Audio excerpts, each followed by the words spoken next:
Today, the food processing industry faces two great challenges: the global marketplace and global climate change.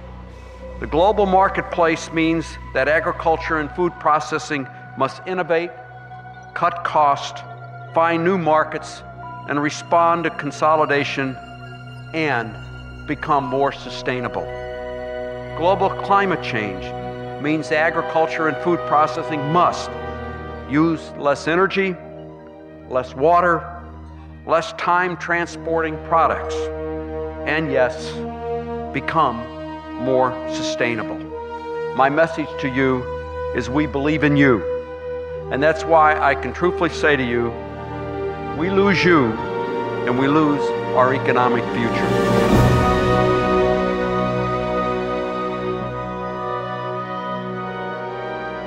The vision for industry in general, I think, is that the U.S. really has a competitive advantage in how they use energy. Our industry has collectively come together and established a vision. We have agreed that energy is our most important priority. Energy is one of those costs that we can actually have a direct impact on. It's a variable cost of production, and they can actually pay close attention to it and actually develop strategies to reduce that cost. As we work together with industry to try to make sure that they can be competitive in both domestic and global markets, one of the challenges is to keep rates in a place where it will work for our local industries. We think that pursuing energy efficiency by the local industries creates ultimately what will be lower cost rates for them, as well as reducing their consumption and making them more competitive over the long run. It's one of our strategic goals is to conserve and reduce wherever we can to help meet the competitive cost on the company. The cornerstone of any improvement effort starts with measurement. And I think the question that everybody has to ask themselves first and foremost is, what is my energy intensity now?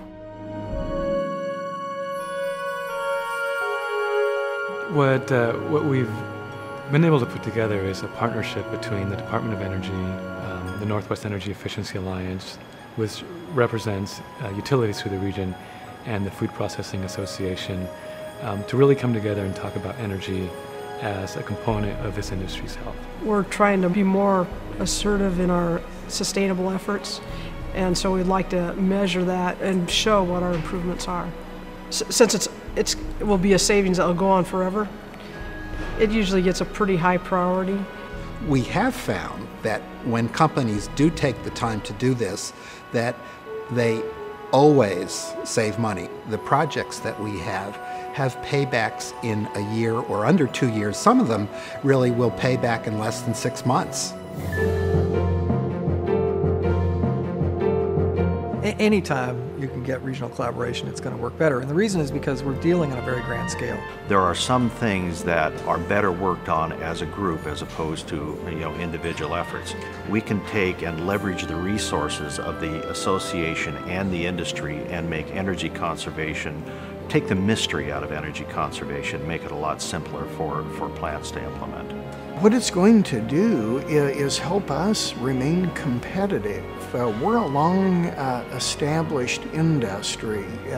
We're celebrating our 75th year as an industry, and we expect to be here for at least another 75 years, but it takes critical initiatives such as this energy efficiency to maintain our competitive position. I have every expectation and hope that 20 years from now people will be coming out here and saying, my God, how did those guys get that done? That's really fabulous what they were able to accomplish.